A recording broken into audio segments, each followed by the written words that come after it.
Kakausap po natin ang butihing former Finance Secretary at iginagalang na ekonomista, board member din ng Foundation for Economic Freedom Incorporated, si Secretary Margarito Gary Tevez. Sec Gary, good morning po. Si Peter at Danny dito sa DZMM. How are you, sir?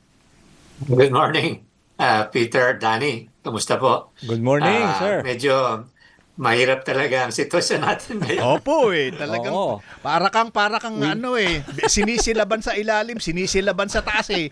We need your expert opinion at this Opo, time. opo, Ano ba talaga? Hindi pa tayo nakakasiguro dito sa, 'di ba, sa gitnang silangan yung kaguluhan. Opo. Oo, kasi akala ko yung problema natin nung sa 2008 at 2009 global financial crisis, matindi yun. Pero ngayon, mas matindi pa ito. No? Opo. Anyway, Yeah. Secretary, sige po, let me pwede recap. kong matulong sa inyo. As of about 20 minutes ago po, ang palitan po ng piso sa dolyar ay 60-10. Mukhang nagkahapon yata nag 60-40 pa ito. So ang pinagtataka ko po, parang merong instruction ng Pangulong Marcos, di po ba, na huwag pabayaang umakyat ng 60 ang palitan ng piso sa dolyar. At nagkaroon nga ng intervention ang Bangko Sentral. What happened? Bakit po hindi ba kinaya? Ganun po ba 'yon? Kasi ang sitwasyon talaga, ang Bangko Sentral ay independent body po yan, no? Sila ang namamahala sa anong gagawin natin sa presyo ng mga bilihin o inflation, tsaka yung stability ng ating peso to the dollar or a basket of currency. Ang gobyerno po ay hindi dapat makialam dyan, no? Pwede sila magtanong, pero ang talagang makaka-decide po niyan, based on data talaga, yung ating Bangko Sentral, yung Monetary Board. So, sa tingin nila, yan talaga ang relasyon ng ating peso at saka dolyar, yan ang lumalabas, no? Meron silang konting intervention, pero kung talagang matindi yung pagbabago ng peso in relation to the dollar, talagang wala silang magagawa yan, no? So ang nagiging problema kasi, sir, parang nagkakaroon nga talaga tayo ng economic slowdown. Ako kasi parang ang tingin ko, yung militarily, hindi naman talagang mananalong Iran, pero they are now resorting dito sa asymmetric warfare na halos sinasara na nila talaga itong Hormuz, no, Strait of Hormuz, na talagang malaki ang global dependence natin sa langis. Habang nagpapatuloy, meron tayong oil disruption at hindi sigurado kung gaano katagal, yun yung 'di ba? Parang pinakaugat nitong problema natin kasi hindi natin matiyak kung hanggang kailan ang ating oil reserves, Secretary Tama po yan. Gary. Tama po yan, Peter, Johnny, kasi Oo. dependent tayo sa oil. Oo. Kasi 99% in-import natin, ano? Oo. Gradually, pupunta tayo sa mga renewable energy, pero matagal pa yun, ano? Okay. Tapos, ang problema nito, wala tayong dependent tayo sa oil, tapos tatamaan yung mga ibang bilihin, presyo, so magkakaroon ng higher inflation. Tapos pag tumataas naman ang presyo ng bilihin, apektado na naman ang peso to the dollar exchange rate. 25% ng ating food requirement imported in Peter, no? Opo. So medyo problema. So ang problema natin ngayon, kailangan ng tulong ng ating gobyerno. Kaya i-balance, kailangan yung pera ng gobyerno, kailangan suportahan yung nabanggit nyo kanina, yung talaga affected sectors, yung mga public utility drivers, yung mga magsasaka, mga mangingisda, etc. At sa madaling panahon, mientras hindi pa kompleto yung kanilang pagdidiscuss nitong excise tax o ano bang gagawin nito, umpisa na ng ating gobyerno na tulungan na yung affected sectors. Meron tayong mga pera sa contingent funds, sa confidential funds, sa aid for individuals sa crisis situation, no? Tsaka yung mga unconditional cash transfer ng the Department of Social Welfare, halos about 80 billion yon, Peter, Danny. So pwede nilang umpisan na kailangan siguro ng konting legal opinion no, na pwede na i-release kagad yon para may pera ng gobyerno. Okay. Pero kailangan may matira tayo sa pera na para sa ibang mga sektor natin kasi sa supply side, kailangan tulungan natin yung productivity ng ating mga pagkain kasi yun nga nabanggit ng Bangko Sentral, hindi kaya nila, sila lang mismo ang mag-address nitong inflation tsaka peso to the dollar, no? Kailangan tulong ng gobyerno. Kaya yung mga mga economic managers, concerned din yan na may matitira tayong budget para maka-produce tayo ng mga pagkain para mabawasan natin yung inflation rate din natin. Pero alam nyo, Secretary, no, follow up ko lang doon. Sa sinabi nyo rin yung AIX, no, yung Assistance to Individuals sa Crisis Situation, merong pondo 60 billion, sinabi na ho ng DSWD. Actually, konti pa lang inilalabas nila, kaya gusto na yung Presidente, meron pang second round na tulong sa transport sector.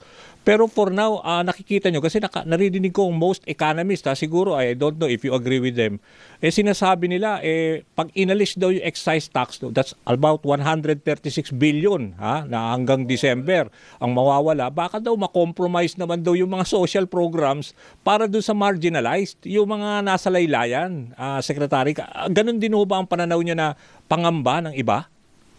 Yes, kaya nabanggit ko, siguro hindi ako masyadong maliwanag kanina, yung mga budgets nabanggit ko kanina, unahin na lang muna, tapos ikompleto na yung discussion ng anong gagawin sa excise tax, no? Sa mga ekonomista, ang una nilang priority, yung pagbabawas muna ng excise tax, Peter, no?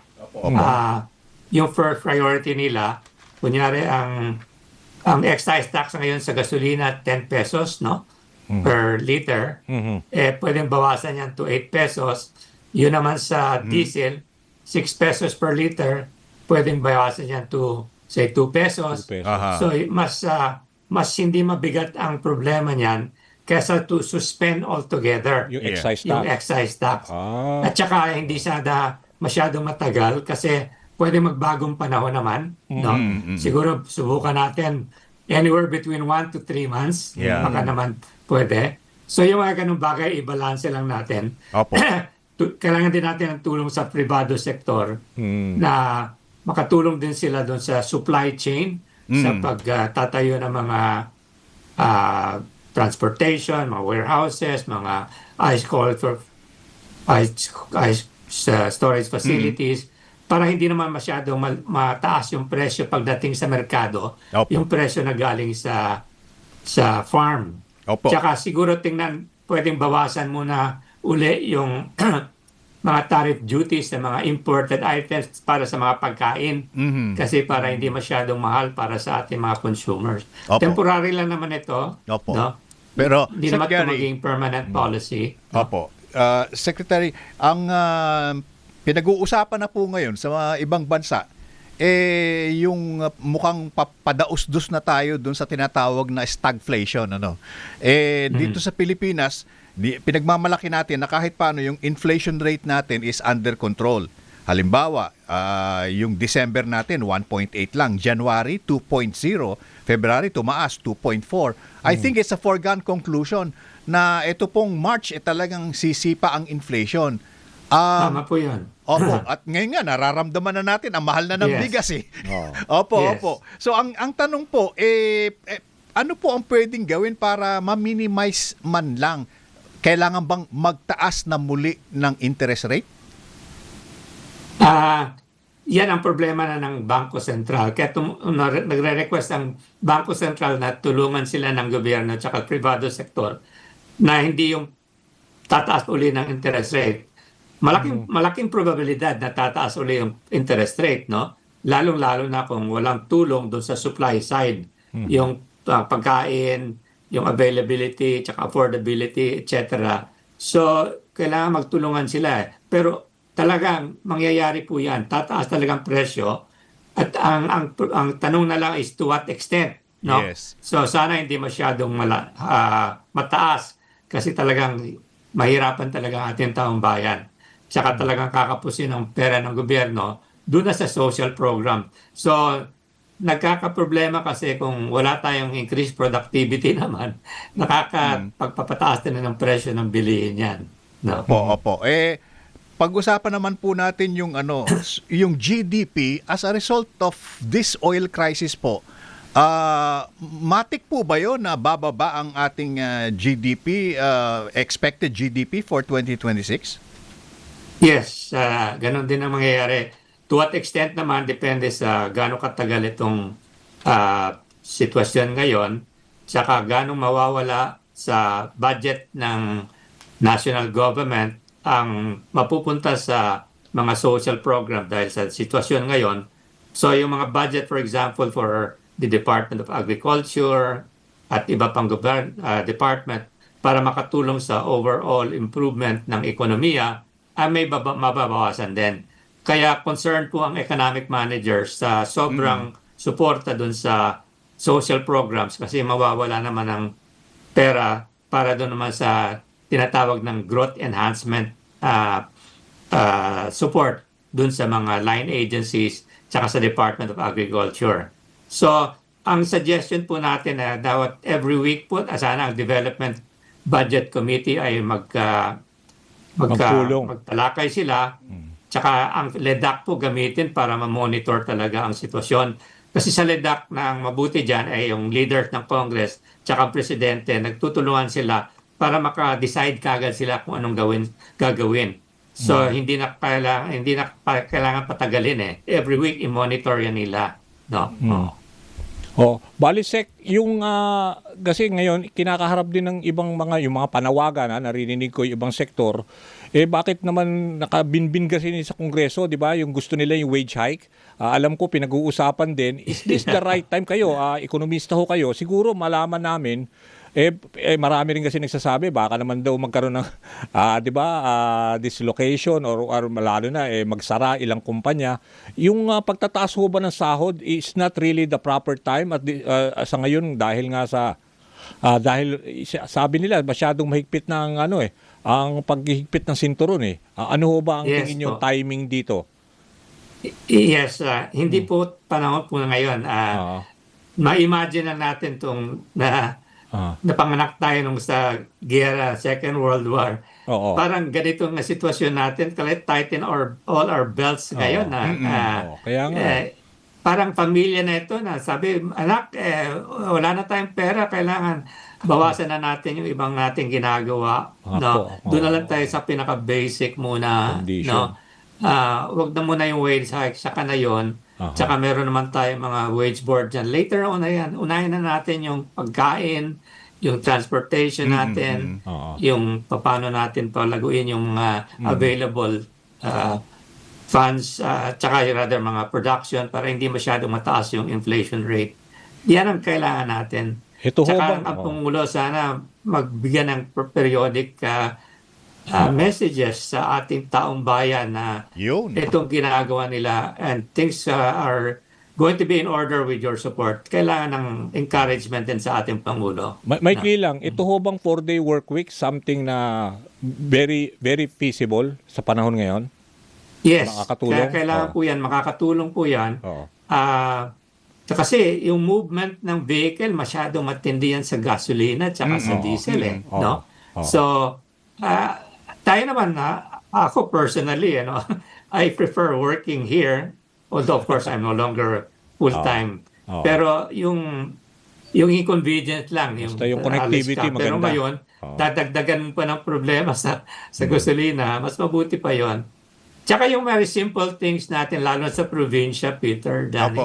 Yung may mga maliliit na backyard tayo, magtanim na lang tayo muna for the meantime ng whatever vegetables we can put there para yung mga kailangan natin, hindi na kailangan tayo pumunta sa merkado. Nakakatulong din po yan. Opo. Last na lang po mula sa akin, Sec Gary. So itong stagflation nga na binabanggit ko kanina, so tataas ang mga presyo ng bilihin, babagal ang ekonomiya, tapos pareho pa din ang income ng mga manggagawa. So, Yes. Stagflation, Opo. yung nabanggit nyo kanina, tama yun, no? Yung inflation tumataas, no, dahil sa oil, no? Opo. Tsaka natagdagan pa tong deterioration ng peso in relation to the dollar, no? Okay. So yung pera ng gobyerno para sa ibang bagay na makaka-improve sa ekonomiya ay pumupunta sa mga social programs. So, kung yung perang yun, binilagay dahil, mababawasan yung pera para sa pagpataas ng o paglago ng ekonomiya. Kaya stagflation, no? Stagnant yung ekonomiya, pero tumataas naman yung presyo ng ating bilihin. Yun ang dilema ngayon ng ating gobyerno. Kaya kailangan sila mag-meet so often para Nako. Para with Wala signal. to speak with one voice. Eka nga. Sec Gary, nandiyan po kayo? Napuputol. Ano po? Ayan. Nawala po kayo eh. Okay, eto na lang. Okay, last question na lang po. Laging nababanggit ito na may mga ayuda, AIC, yakap, kung ano-ano pa. Sabi ng mga middle class, teka, sandali. Paano naman kami? Kami yung mga nagbabayad talaga ng buwis. Parang wala namang tulong sa amin. Yung middle class. Opo, middle class. Ano po ang masasabi niyo tungkol doon, Sec Gary? Well, back to our basic talaga, no? Magtulungan tayo sa Bangko Sentral, they're independent, pero tayo sa privado sector at sa gobyerno, para naman, ang talagang key niyan is paano natin hindi masyadong maabot yung masyadong mataas ng ating inflation rate, no? So, sa supply side talaga yung kailangan, Peter at Danny, no? So, himayin natin yung pagbibigay ng social program na talagang pumupunta sa kailangan ng mga tao. Yes. At the same time, i-monitor mabuti ng ating gobyerno, ng DBCC, na nagagamit yung natitirang pera doon sa talagang programa na makakatulong sa pag-improve ng ating productivity po.